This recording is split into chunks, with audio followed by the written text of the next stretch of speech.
Hey, welcome back to Miu Art Studio. This is Mandy. And today I have been wanted to make this video for a while talking about Gutta resistance because I have a few people asking me what brand I'm using, and so I decided. So I'm going to share everything I know about Gutta resistance, and I hope you find it useful.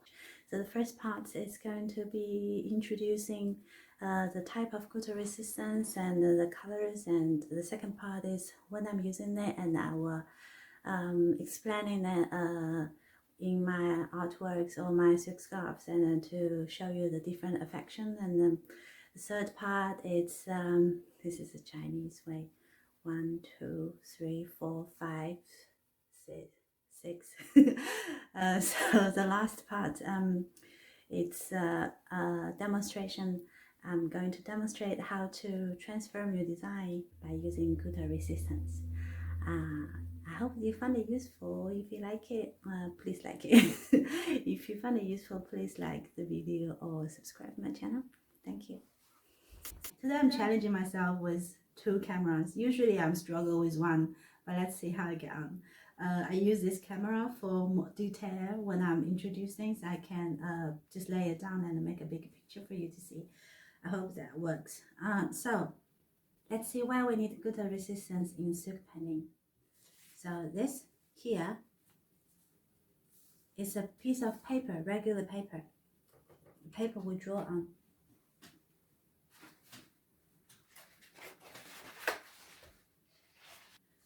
And I have some color. I load my pen with some color, and I'm going to paint on it.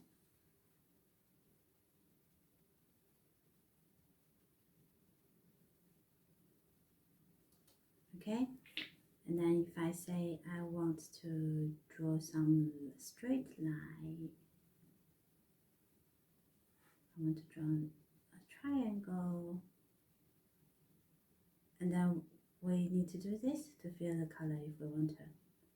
We need to fill it. This is what we used to have. A paper, when paint on paper or canvas, the pen stays wherever we want it to.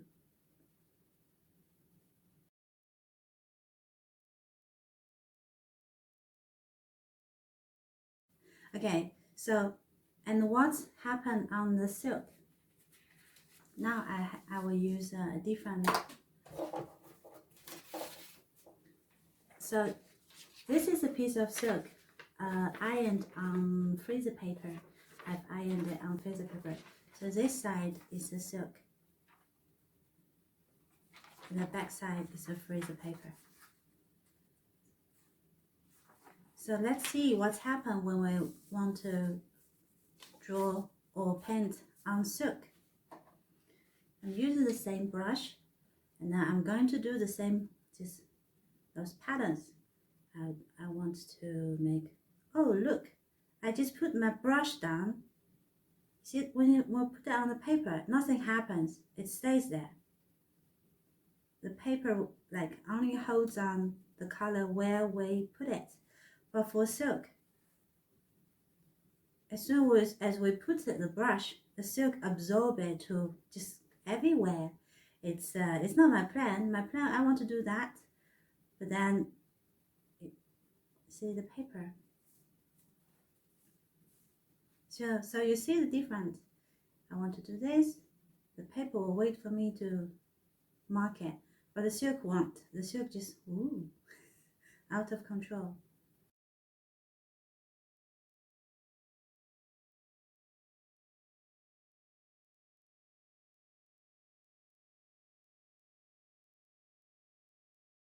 The spread will become the spread.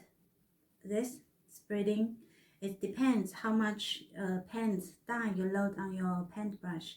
The more dye and the longer you touch the surface, the bigger it's spread to.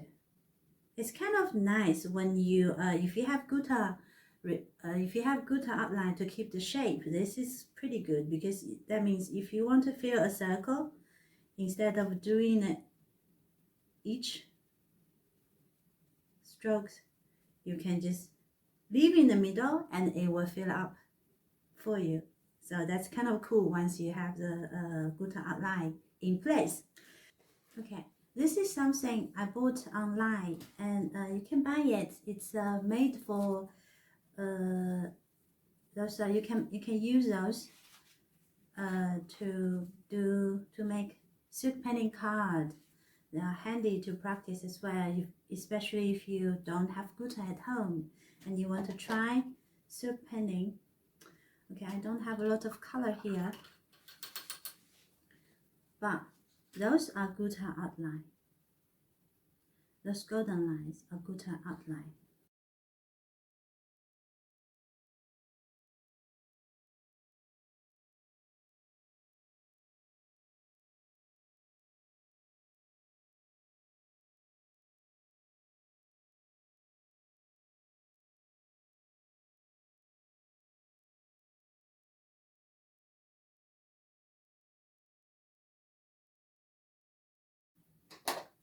Now let's have a look. What is Gutta resistance?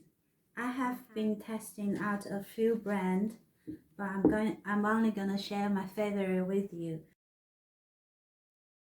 If you're just going to start to use a Gutta to create some silk artwork or silk crafts, I think the tube are the best. You can't really use it straight away because you see the tip is quite thick. When is this thick? I, I will just squeeze it loosely. I haven't even squeezed very hard. So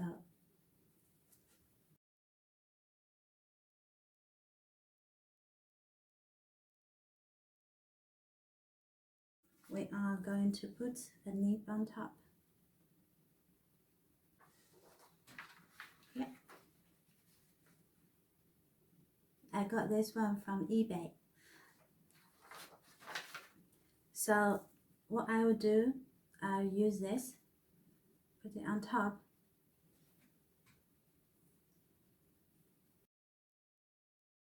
This will make the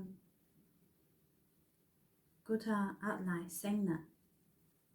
Now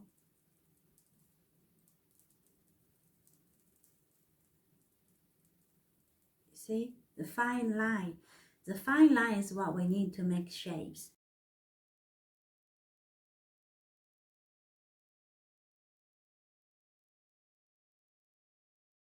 Compared to the original top there, how much less Gutta with comes out.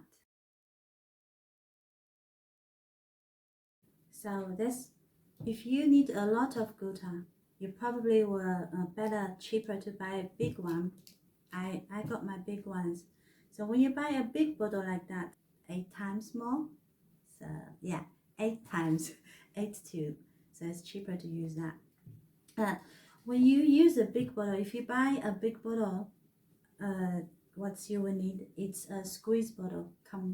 You need to order some squeeze bottle. When you choose squeeze bottle, some of the art website they're selling it. This is what I bought from a silk painting like supplier. They are selling the bottle. They used to sell this one, but they stopped. I think I know why, because they are very hard to squeeze. You know, the tube one are so easy, especially if you have a big area to cover. If you can see my the peacock there, I just finished it today.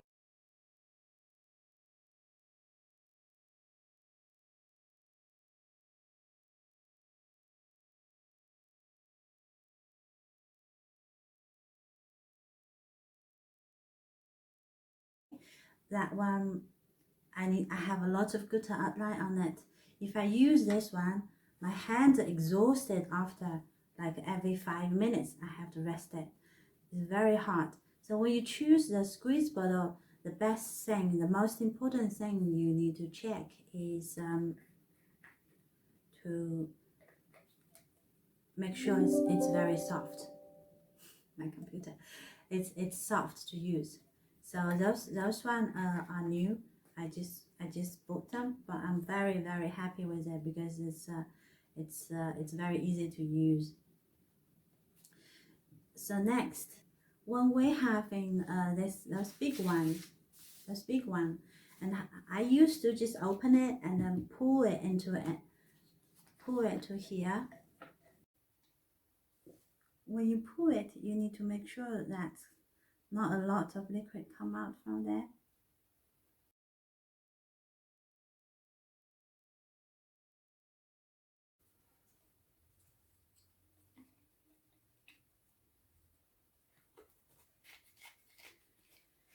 Okay. It's good to keep it clean here. And now,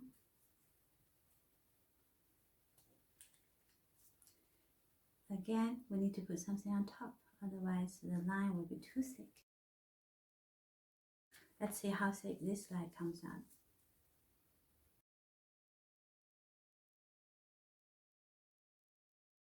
Now I'm putting on the nib to the silver. S. How do you spell silver? L I L. Oh, okay. I can write Chinese. Silver. Yin. My son has been teaching me English when I'm helping him with the schoolwork. Okay, this it's nice to play with. When the line is very thin, it's very nice to play with. So I also like to introduce you this metal ones. The metal ones come in a box like that. I think the price is like £3, 2.50, 3. It comes with a metal stick. When it's blocked, it's very handy. You can just put this. You can use it like that.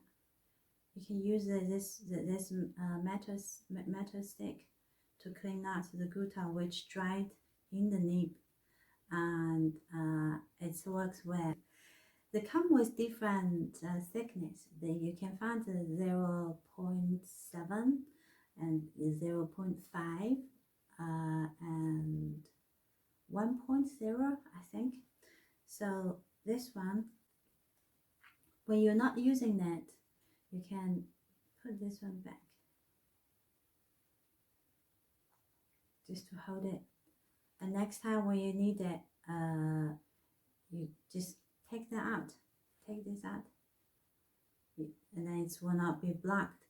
But one thing, I always do that. So I lost this a lot. So I couldn't find them anywhere. That is the shortcoming of this. But I like to use the metal one. Next, let's have a look what color we have. Okay, so here we have this all the colors I have in my studio. They will get fixed if you steam it. If you have the iron fixed die, and those Gutta will be handy as well. But this is the only Gutta I'm using, so I just want to tell you they works when you steam them, so you don't need to iron them before you steam them with the finished painting. So that's hopefully that's good news. Painting, you don't need all of them. Here are the basics, I think. Here, yeah, those are the colors. You can, if you don't want, like, you can even take out this. If you have a black and gold, silver, and transparent, that's kind of covered you for your early creation on silk. That should be enough for crafting, like silk scarves or ties or other thing, you know, crafts, like you use it, you're making craft with it, you need to fix the color. But if you're just doing painting, you don't really need to fix in color, because paintings, nobody will wash them, right? Painting just like need to treat it as other painting, like watercolor painting. You're never gonna wash your watercolor painting, right? So So you only need to process and steam and fix your color and Gutta if you're going to use them for craft, like cushions, silk scarves,